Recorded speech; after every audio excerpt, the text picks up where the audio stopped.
Aloha, mamá. ¿Dónde andas? Seguro de compras. Tengo mucho que contarte. Hawái es increíble. He estado de un lado a otro con mi unidad. Todos son súper talentosos. Ya reparamos otro helicóptero Blackhawk y oficialmente formamos nuestro equipo de fútbol. Para la próxima te cuento cómo voy con el surf y me cuentas qué te pareció el podcast que te compartí, ¿ok? Te quiero mucho. Be All You Can Be, visitando goarmy.com/español. Welcome to the Attention Deficit Disorder Expert Podcast Series by Attitude Magazine. Hey everyone, it's Susan Kaufman, and you are listening to Attitude Magazine's ADHD Experts Audio. We have a great topic today as we head into summer, and one of our favorite speakers, Dr. Randy Kulman, back with us to address the topic of summer screen limits and learning. How do you use apps and games to build social skills, creativity, and fitness? I think it's safe to say that parents of kids with ADHD face the unstructured days of summer with, in many cases, absolute trepidation. And the question that raises itself is, how do we set limits on screen time? Because left to their own devices, too many kids will go straight to video games. And in the face of the lure of digital media, how do we get our kids to take part in other activities, reading, sports, friendships, family time, etc.? So Randy Kulman's here today to talk to us about topics such as, why are kids with ADHD so consumed with digital media? What are the pros and cons of digital media and playing on digital devices for kids with ADHD? Why outdoor play and exercise is critical for kids with ADHD, and what technologies will actually encourage that? How you as a parent can identify games, apps, digital media that will encourage different kinds of play this summer. And finally, he's going to offer some tips on the big topic that we hear about at Attitude, which is how to manage my child's screen time. How much is too much? For those of you who haven't heard a Randy Kulman webinar in the past, let me introduce him. He is the founder and the president of Learning Works for Kids. That's just the way it sounds, learningworksforkids.com. It's an educational technology company that specializes in using video games and digital media to teach kids executive functioning and academic skills. It's a great niche that Dr. Kulman has carved out for a useful function. He has been, for the last 30 years, he's been the clinical director of the South County Child and Family Consultants Company in Rhode Island. It's a private clinical practice that specializes in assessment and interventions for children with learning disabilities and attentional difficulties. He's the author of 2 books, which I recommend to you: Train Your Brain for Success, A Teenager's Guide to Executive Functioning, and Playing Smarter in a Digital World. Do check out the Learning Works for Kids website. I also want to thank the sponsor of today's webinar, the terrific Play Attention, playattention.com. It's the only brain training system that combines both neurofeedback and cognitive training and to help improve attention, behavior, and learning skills in children and adults with ADHD. So thank you, Play Attention, and we urge all of you to check them out at playattention.com. So with that, let me turn it over to Randy Kulman. Thank you again for being here. Thank you, Susan. Thank you, Wayne, and the rest of the Attitude staff for having me. I really enjoy coming to these webinars and talking about some of these issues. And I actually thought about this as a good webinar topic because I hear so often from parents that I work with in my clinical practice, what are they going to do in the summer when the kids want to spend all day playing video games? And the summertime really presents major challenges to parents of kids with ADHD to begin with, but also to parents of typically developing kids, because kids need something to do. So what I'm hoping today is that we'll cover a number of topics, and you can see this in the takeaways slide here. I want to talk a little bit about what makes games and technology so engaging for kids with ADHD.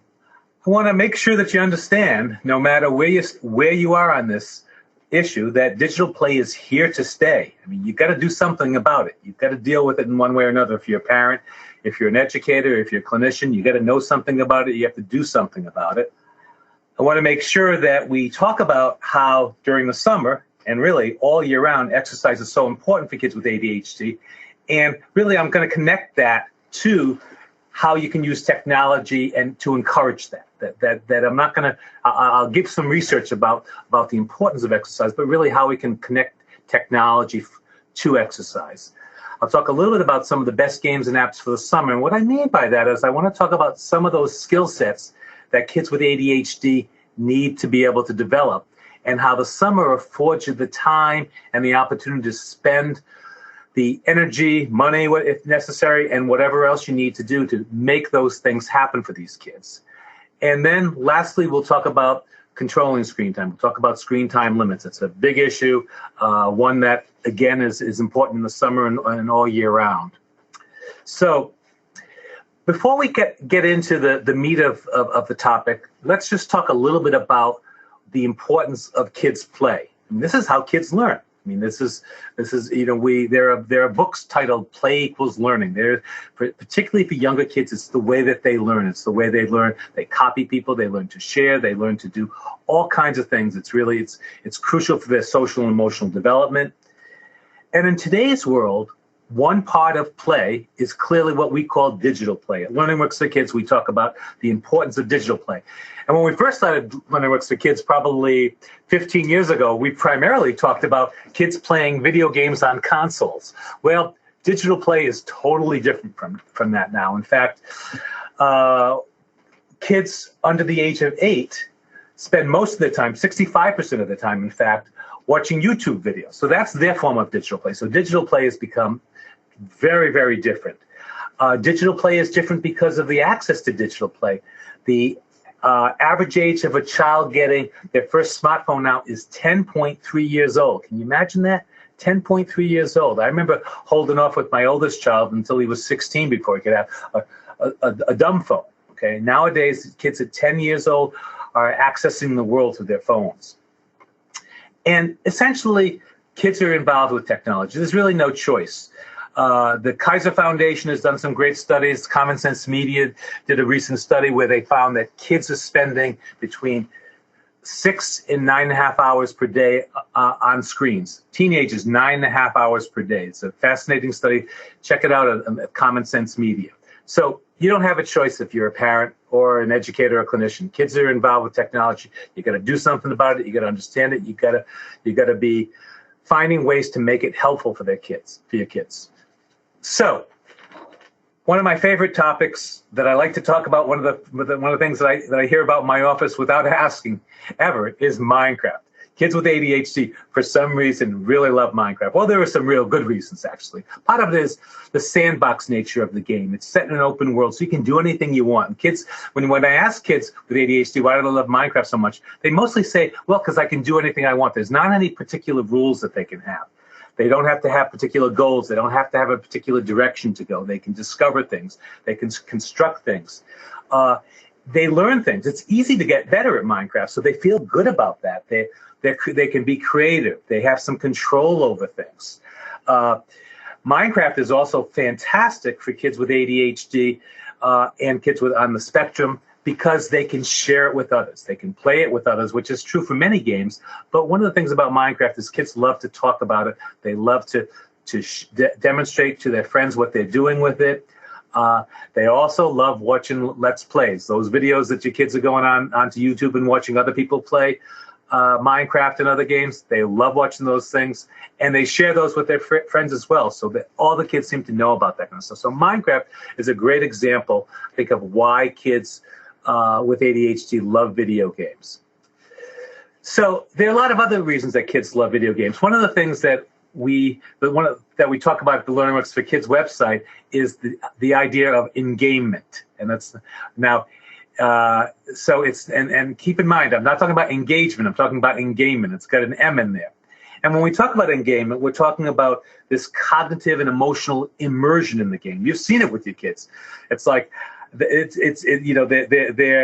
in the game. They're in the moment. It amplifies their focus. I mean, it amplifies their willingness to persist and to engage in tasks. I can't tell you how many hundreds, maybe thousands of parents who have come to see me for neuropsychological evaluations who say to me, well, the school referred Johnny for an evaluation. They think he's got ADHD, but you should see him play video games. He's totally focused. We can't take his attention away from that.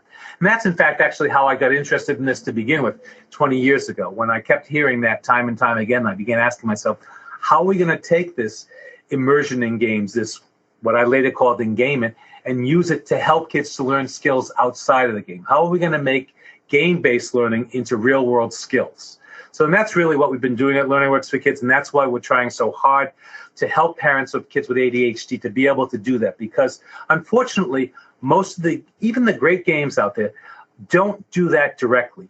We need mediators. We need parents to help us make that connection. And you can see this slide has connect, where it's all about connecting what's happening in the game and making something happen in the real world. So let me talk a little bit about what we know about games and learning. There's an increasing amount of research on this. When I first started looking into this 15, 20 years ago, there wasn't a whole lot about video games and learning. We could look at play and learning. We could sometimes see some stuff about board games and learning, but there wasn't a whole lot of information about video games and learning. And now we know about it. We know that, games can promote learning and apps can promote learning. The way we look at it at Learning Works for Kids is that we see that there's certain kinds of games that directly impact learning. So, for example, some academic games. One of the things I'll talk about later is the website called BrainPop. BrainPop has all these kind of learning games and all these kinds of tools for kids to learn directly, and then learning academic skills directly. We also look at games as opportunities to practice skills. So, for example, if we go back to looking at Minecraft, we can see how Minecraft, when a kid is playing, requires that they use planning skills. They'll oftentimes need to be flexible. They'll have to knock things down and put things up again. So they'll use skills. And so they're practicing those skills in the game, not necessarily happening outside of the game, but in the game. Apps, on the other hand, oftentimes help support skills. So, for example, scheduling apps, calendar apps, an app like Evernote are apps that can support like weak cognitive skills or weak executive functioning skills. So we oftentimes will recommend those kinds of apps. But the key thing for using apps with kids is that if you want to use apps to help ADHD kids, you're really going to teach them how to use the app and how to apply the app. Okay, having it on your cell phone doesn't do you much good. Learning how to use it and using it on a regular basis is what it's about. There's been some early research that looks at how do specific games help kids with ADHD with academics. These are old studies that are actually being revisited now. Two of my dear friends actually were involved in this. Gary Stoner did a study on kids with ADHD looking at the game Headsprout, which is now called Mimeo, I believe, and how it improved the reading of kids with ADHD more than traditional reading teaching did. George DuPaul did a study with an old game called Math Blaster, for those of you who are old enough to remember that, and demonstrated how, again, the kids with ADHD improved with math, but also increased their focus when using these games. So there's lots of other ways that games can help learning. There's been studies conducted by the Harvard Business School that finds that people who took leadership roles in World of Warcraft were more likely to be good leaders in a real work situation. We've done some studies at Learning Works for Kids where once we identified a child's specific executive functioning weakness, we were able to prescribe a set of games and activities for the child to do that improve that specific executive functioning skill.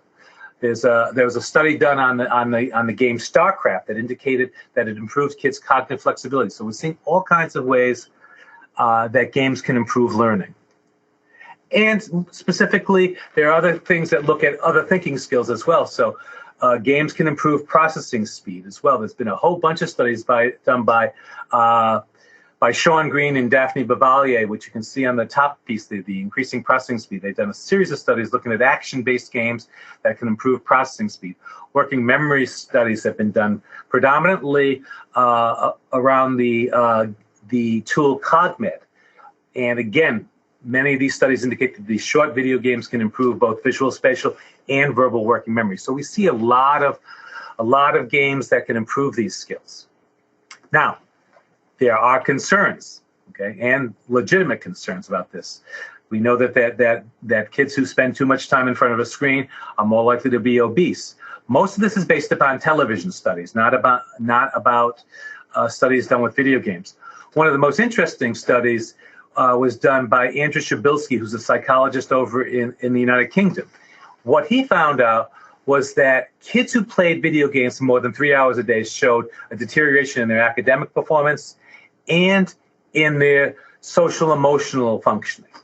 He also found that the healthiest kids in terms of their school performance and their social, emotional functioning were kids who played video games for an hour a day. Those kids were actually healthier and did better in school than the kids who didn't play at all. Now, that might seem strange to you, but if you think about it, you'll recognize that it's something that they can share with other kids. Playing for an hour a day probably reflects that there's some balance in what they're doing. They're not sitting in front of a screen all day. They're more typical kids. So that, we can see that a little bit of video games can be helpful. I mean, games are cognitively challenging. The games that your kids like are not easy games that they beat in the span of 30 minutes. They're the games that they play for hours and hours and engage in because they're cognitively challenged. They're making their brain work in a way that they like. Video game addiction, important issue. Less likely to happen here in the U.S. than in some of the Southeast Asian countries, but we're beginning to see more and more about that. Now, one of the issues is that we know that by definition, kids with ADHD and adults with ADHD are more likely to have some type of addictive disorders. That those kinds of things are more likely to happen. So we need to take some special cautions for kids who have ADHD, kids on the spectrum as well. So part of what I wanted to do today is talk about why the summer is such an important time for playing video games, but more importantly, for doing other kinds of things and developing new habits. Why is the summer such an important time for kids with ADHD? One of the things I routinely talk about in my practice with families that come here is I say, do not let your kid take the summer off from learning, okay?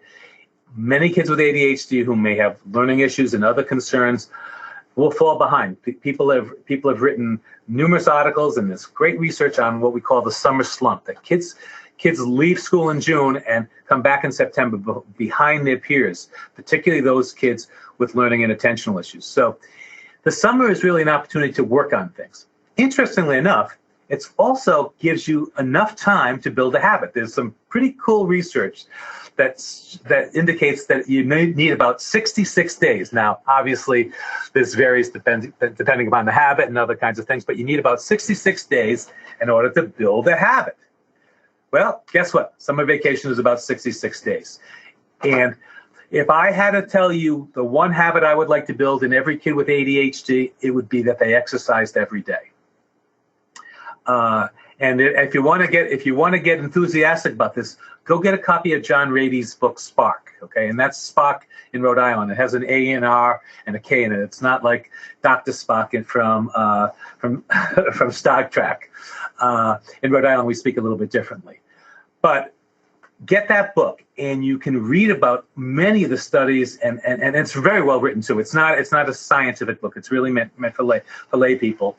It really helps you to see the importance of exercise and how it can help kids with ADHD. What it essentially does is exercise improves and increases the amount of brain-derived neurotrophic factor, or brain protein in our brain, that helps us to be able to focus better, and it also helps with stress management as well. So, and Rady talks about how you need vigorous physical exercise, but he also talks about another form of exercise that can be very helpful for kids with ADHD, which is exercise that involves complex body movement. That could be karate, that could be dance. So those kinds of exercises have been demonstrated to help kids with ADHD.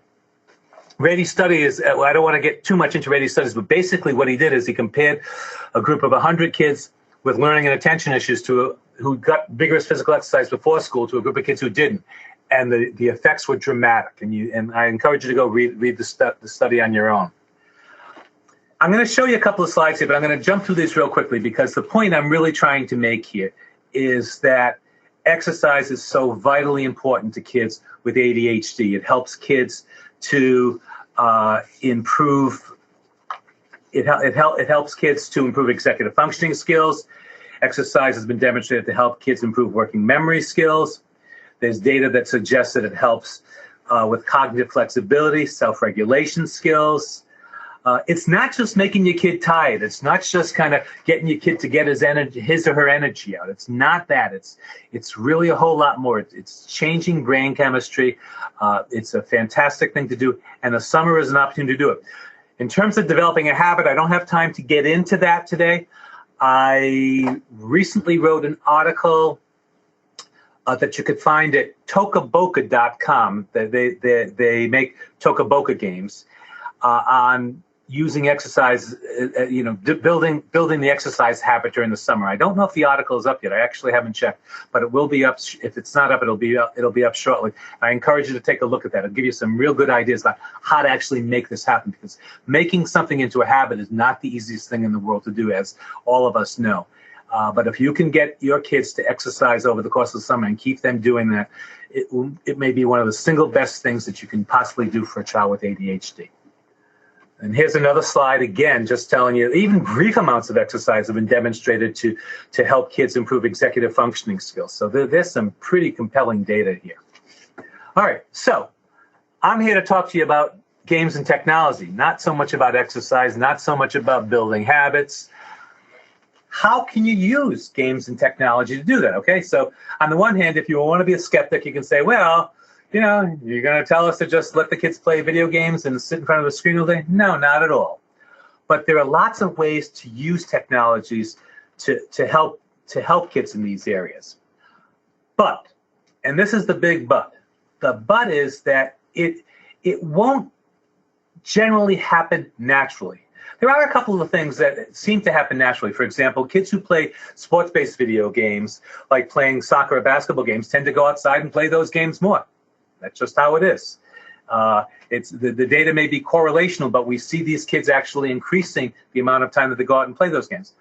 But the big but here is that it means that parents, teachers, whoever, caretakers, you need to make this happen. You need to be involved with this. It's not going to happen on its own. And it certainly won't happen if you as a parent are spending most of your time in front of the screen as well.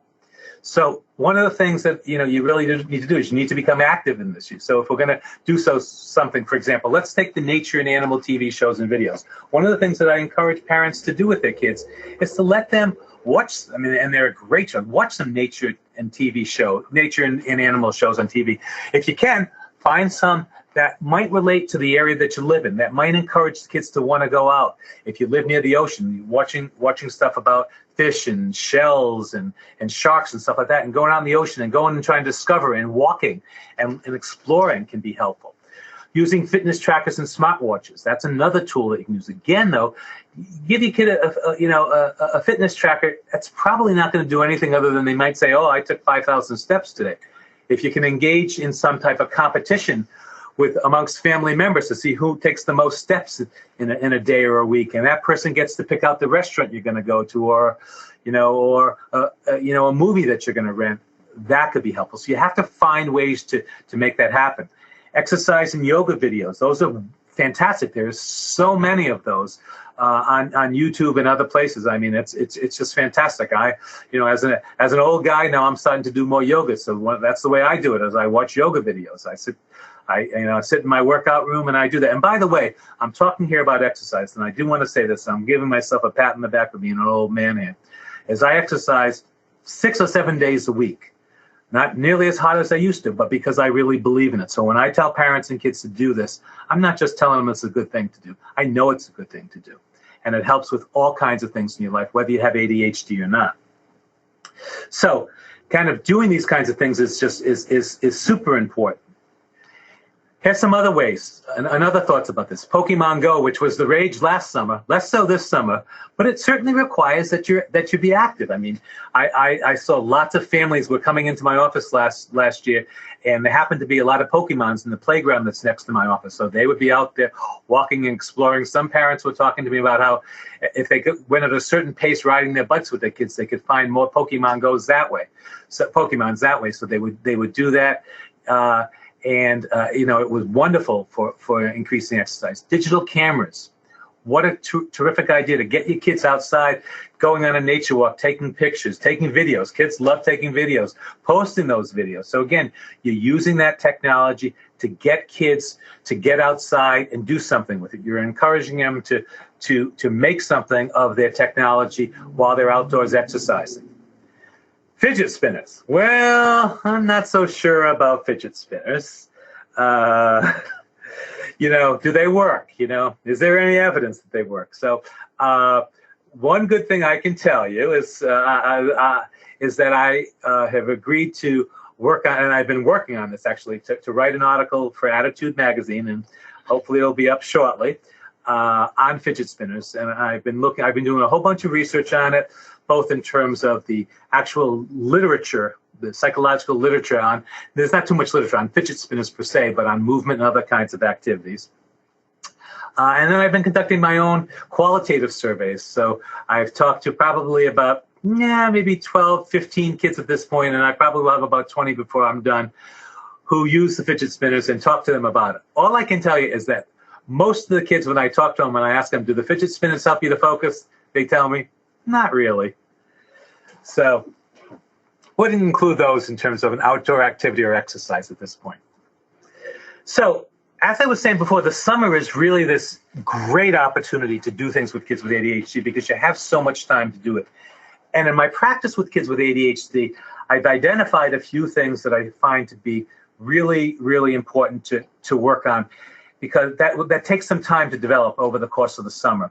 In fact, one of the things that we're doing in our office, and we're actually doing through LearningWorks for Kids as well. So if people are interested in this, they can contact me through LearningWorks for Kids, or you'll have my email address and I can explain this to you. We're going to be training kids on the use of specific technologies and apps to improve specific skills. So for example, one of the things that we do in the office, so we do it face-to-face in the office, and we do it via Skype for other people who come to us with LearningWorks for Kids, is we're teaching them how to use the note-taking app Notability, which is fantastic for kids who have working memory difficulties, who have some difficulties with slow processing speed. And I've been writing an awful lot about processing speed on our website as well. It's one of the topics that I see happen that occurs with a lot of kids with ADHD. And we're trying to figure out what can we do to not just make accommodations for kids with processing speed issues, but what are some of the strategies that we can use to help them to improve their processing speed. So it's a topic of great interest to me that I write about frequently, but we're trying to find ways to use technology to help with that. Notability is a tool that a child can actually put on their iPad, their laptop, whatever. They can record a lecture. They can be taking notes. They can come back later into those notes, click on a particular part in the notes, and listen to what maybe they missed because they couldn't keep up with it due to working memory issues, because of slowness in their processing as well. Another thing that I think is incredibly important for kids with ADHD is teaching them either to become great typists, and even better yet, to teach them dictation skills. Again, I'll go back to this idea that we need mediators to make these things happen. There's parents and teachers, but we also need to teach kids how to use apps. We can't just give them an app. Virtually every smartphone has a dictation app. If you've got an iPhone, you can use Siri to do all kinds of things. I do most of my writing of drafts, right on my Google Drive with my iPhone. But we need to teach kids how to dictate. So again, this is another set of lessons that we're doing via LearningWorks for Kids, doing in our office, where we actually teach kids the skills of dictation. How do we teach them not just to talk into something, but how do we teach them to talk in sentences? How do we teach them to brainstorm? So when they have to write a book report, rather than sitting in front of their piece of paper and scrunching it up because they can't come up with anything, or they write something and then they cross it out, we teach them to just generate a list of ideas. We teach them how to make that, to do that via dictation, and then how to transform that into an essay. We teach them how to, speak in prose as opposed to in conversation. So, and by teaching the kids those skills, they're still not going to be great at dictating after 5 or 6 weeks of trying this, but they'll get the hang. And for some kids, it's a lifesaver. We do a brief little lesson with them where we have a little contest. They have to write something, and we have to dictate the same little paragraph. We demonstrate to them that, we can dictate that paragraph in 40 seconds while it's taking them 5 minutes to write it. And they kind of say, you know what, boy, that could save me a lot of time. Lots of other apps could be very helpful for kids to learn about this summer for kids with ADHD. Quizlet is a great one. I mentioned Brain Pop earlier. Brain Pop is just a lot of fun for kids with ADHD. It's a great source of learning. There's all kinds of content there, and the kids really they really like it. A few other apps here. Dragon Quest Builder is another game like Minecraft. So that could be helpful. Text for stress management, mindfulness. So one of the apps that we're teaching kids to use in the office is an app called Calm, CALM. And that can be helpful for many kids with ADHD. We know that they also have stress-related issues as well. So these are all kinds of things that I think can be very helpful. And again, you've got the summer, you have time to do it. Let's talk a little about games for creativity and social skills as well. So we talked about Pokemon Go already, and we actually talked about digital cameras. Although digital cameras, another whole component to that is the idea of how many kids who like watching videos also like creating videos. And there's so much creativity that comes into making videos. And again, if we can get parents involved, there's also a social component to it. Think about a child making a video that they want someone else to watch. They need to understand what other people will take from it, what other people are going to be interested in. So it really requires a great deal of social awareness. Another set of apps and games that can be very helpful for creativity are cooking apps and TV shows. I have noticed, I would say, 100% increase in kids with ADHD or other kids that come to my office in their interest in cooking in the last maybe 3 years. I attribute it primarily to some of the cooking shows that are out there on TV. But it's amazing. One of the things I do on a routine basis when kids come into my office is I ask the parents, because we're talking about their problems, I say to them, tell me about your kids' strengths. What do they love to do?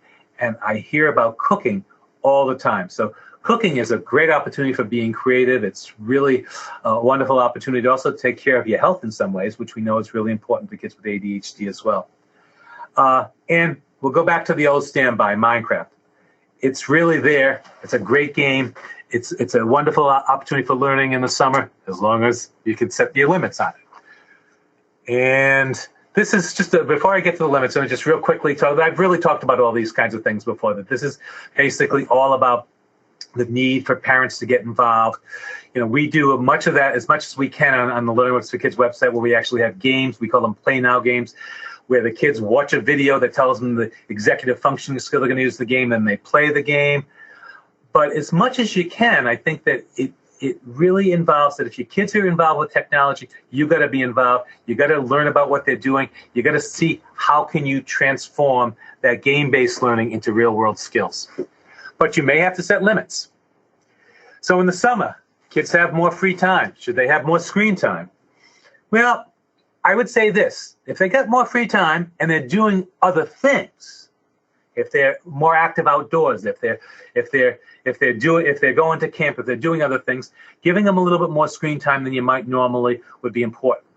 My basic concept around setting screen time limits is what I call a play diet. In fact, that's going to be the main theme of my newest book. I'm working on my newest book called Too Much Minecraft, and the subtitle has balancing and healthy play diets for kids. But the idea is that play diets involve kids having a good balance of play. Digital play is a part of their play, but social play, physical play, unstructured play, and creative play all need to be part of that.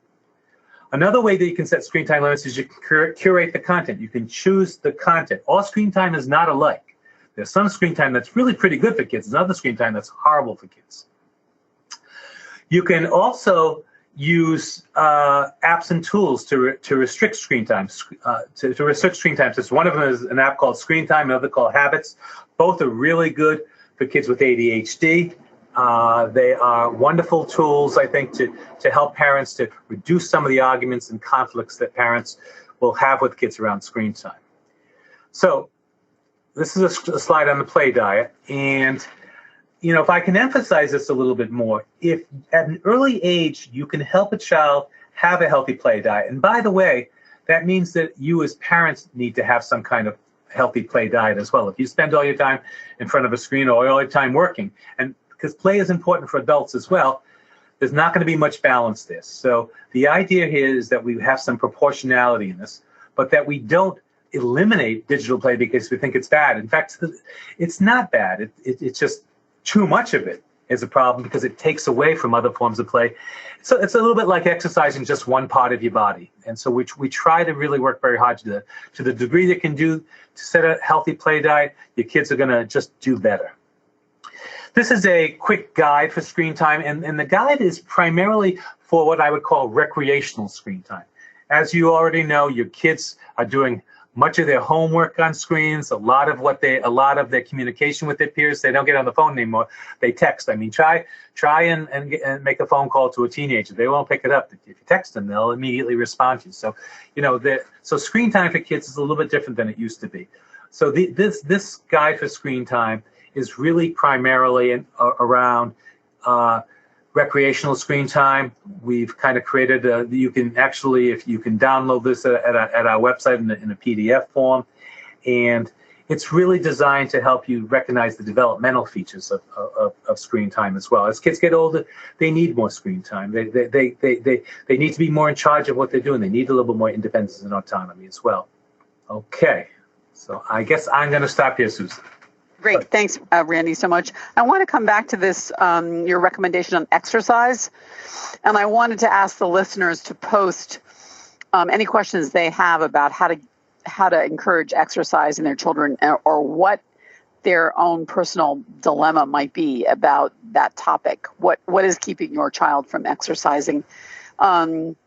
And I want to come back to Randy to let you explain a bit more about, or can you give an example of a child who, through your center, began to exercise more and how you accomplished that? So practically, how parents should go about getting their kids outdoors and exercising more. Sure. I'd be happy to do that. So, I mean, the first thing is, like I said, parents need to be involved, and they have to feel as if this is a really good thing. I mean, sometimes when I do this, what I say to the parents, I say, this is the opportunity for you to do the same thing. So, and I will give them some specific suggestions, such as, for example, taking a walk before dinner time or after dinner time if they can. So I think that to the degree that the parents get involved in doing it's important. Joining a gymnasium, we talk about that kind of stuff all the time as well. So I try to get parents, again, the parents need to be involved, and you also need to be practical about what's going on with exercise. So in Rhode Island, where we live here, like the idea of saying, okay, well, we're going to become bicyclists. Well, you can bicycle maybe 6 months a year. And that is if you're willing to brave, April and November. But so that's not going to work totally. So you have to find some ways to have indoor exercise, getting it, and again, parents need to be involved because they might need to buy an indoor exercise bike or a treadmill. Many kids with ADHD, I find, love to go swimming. I don't know if it's just a sensory piece of that, but it's not practical unless you happen to have your own pool or can get to the YMCA all the time. So it has to be, I talk to parents about the importance of sort of cross training. Again, another recommendation I make frequently is using exercise videos. It's some of those videos are great for encouraging people to exercise and to do that, and you can do that in your home. So a lot of it is about how do you make it happen? How do you make it easy? I know this, not just as a psychologist, but I know this as a person. I know that part of what happens for me in order to exercise regularly is I sometimes come home from the office and I'm exhausted. I mean, I'm exhausted. I'm mentally exhausted and sometimes physically exhausted. I'm fortunate enough to have a really nice exercise bike and an elliptical in my basement. And I've learned that I can read novels when I do that. So I can buy that. And I tell parents the same thing. If your kids need music, do that. So, having this stuff accessible, making it somehow engaging and interesting, because so many people say it's boring. Well, how can you do that? And again, technology can help with that. So for example, listening to a book on tape and going for a walk or running is something that I'll recommend. Podcasts, you guys, the Attitude has podcasts. I mean, I've sometimes listened to some of the Attitude podcasts when I'm doing some exercise, because it's a way for me to learn and exercise at the same time. So I'm making use of that time. So there's a lot of things you can do. I would say there's not one thing that fits all kids or families. I've got some great comments here from the listeners. One person says, we found Cosmic Kids Yoga. I guess it's a tape to be really wonderful. Yeah. Another person says that their family takes walks as a family before dinner or after dinner. So there's some good suggestions. That said, there are a number of people who say my child just is resistant. The Cosmic Kids person posted that it's available on YouTube, so there's a good one for you. So people say their kid refuses, doesn't want to leave the house. I mean, I can sort of empathize with what they're saying. Any suggestions? It sounds to me, Randy, from what you're saying, that you're suggesting, A, that parents model this behavior, and B, it sounds like starting younger would be good rather than waiting until a child's a teenager to bring in exercise. Might be tougher at that point. Susan, you're absolutely right. I mean, those things are certainly true. I mean, I might say if the child is that oppositional, that you might want to try to do a little bit of family therapy to kind of work on that issue, less so than than the exercise. But that's one thing. But sometimes you need to incentivize this. So one of the things that I suggest is, for example, if you can get the other family members involved, and you have like fitness trainers, or you have set goals, that you do things in the home where nobody's a failure, but you want to participate because you want to have, you're keeping track of this. One of the kids can do this online and on a spreadsheet where they can kind of show who's doing what. Finding, I think, again, if you can find a way to make it more interesting and engaging, that can be helpful. I mean, audiobooks to me I see a lot of people who are walking, not listening to music, but they're listening to books because they're just engaged. So even, just such the idea. Great podcast now. Yeah. Yeah. There's. Yeah. So I think you really have to work at it because, my take here is how can we maybe, I'm saying to you, exercise is great, but I'm not the expert on exercise and ADHD. There's a lot of people who know all about that stuff, and who the research, like I said, is compelling. I put up a whole pile of slides, and I had a whole lot more that I didn't want to bore people with. But the idea of using technology as a new tool for this, I think, is something that you can try. Okay. What's your feeling about using screen time as a privilege? There's a clinician on the webinar who specializes in ADHD, and he recommends telling parents to use access to digital media as a privilege that can be met only by meeting whatever expectations the parent have. One person says, how about restricting screen time until they complete the exercise? What's your feeling on that? So this is a question that I've been asked many times in many different ways, not quite this way before. My feeling is that we don't want to make all screen time into privilege. We don't want all screen time to be dessert. Okay, it's like you can have your dessert after you finish your dinner. I think that some screen time is not dessert. Some screen time is a cognitively challenged kid. Some screen time is to have something to share with your peers. Some screen time is to communicate with your peers. So my recommendation around this is that, that the kids have at least some modest amount of screen time. Now, that might vary based upon how you want to do this.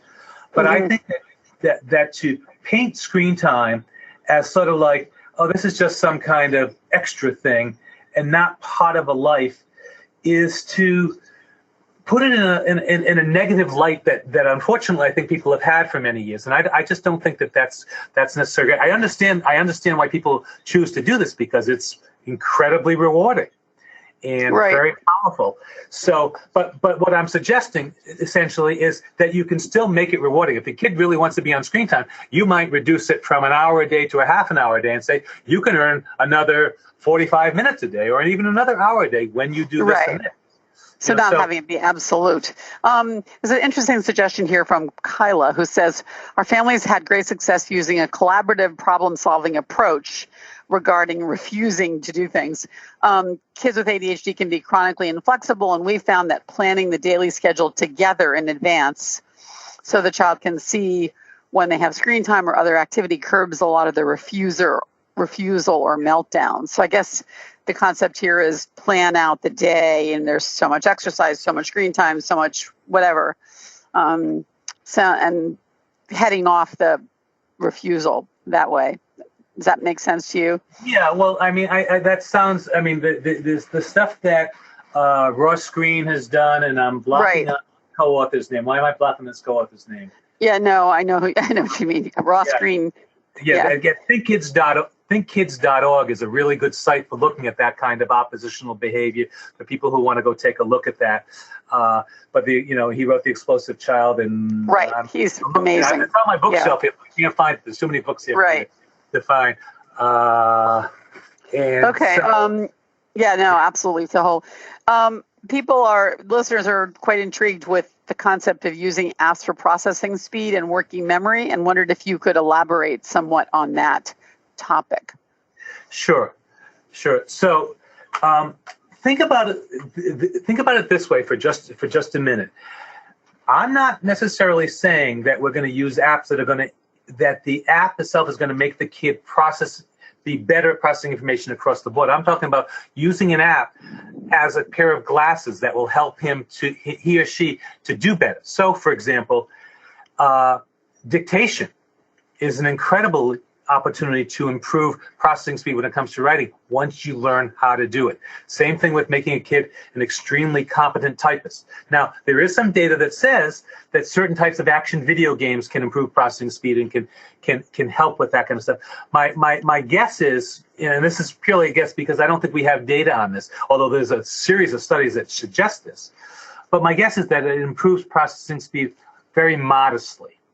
But it can. But I'm saying that we use apps to support weak skills because the app itself allows us to go faster. Same thing with working memory skills. When we think about working memory skills, a lot of times kids with working memory skills can't keep too many things in their mind. Well, they can certainly use their smartphones to do that. Now, again, there are apps, or in this case, things like cognitive working memory training. And my guess would be that Play Attention.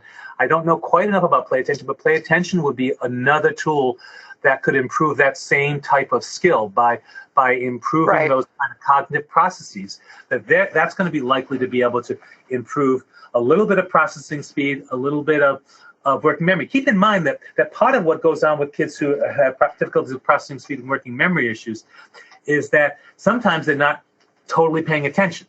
So when they're not paying attention, it's harder to do that.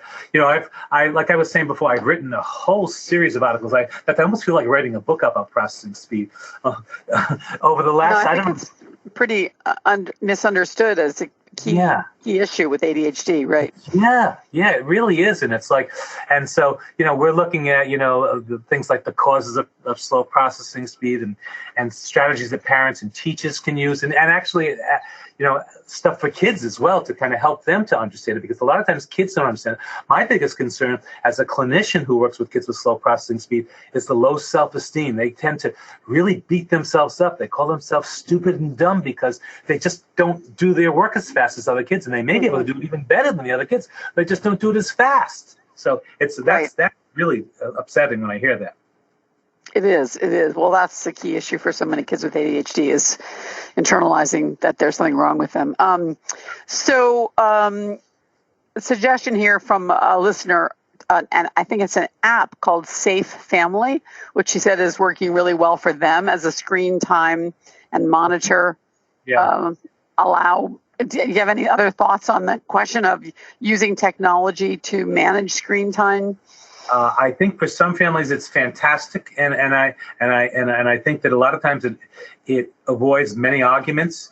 It's something that can be done jointly with your kids so that there's an agreement. A lot of times your kids will say, okay, I get it. You want me to do other things, but then they're in the middle of something. And at that point, their irritability and their difficulty in transitioning gets totally in the way of being able to shift and change other. I mean, we know that kids with ADHD don't shift very well from one thing to another. Sometimes kids with ADHD don't have problems paying attention. They have problems shifting attention. So having a tool like that takes the parent out of it is really helpful. I don't know that particular one. We're actually in the process of writing a series of posts on this around just not so much reviewing each and every app, but there are many apps out there. The ones that I mentioned, Screen Time and Habits, are ones that I know something about. I've talked to the developers. I know why they developed and how they work, and I think there's a lot of really good stuff in there. I'm sure there are many other real good ones as well. We'll review a bunch of them and can share those with you if you want. We can share them with you. Okay, great.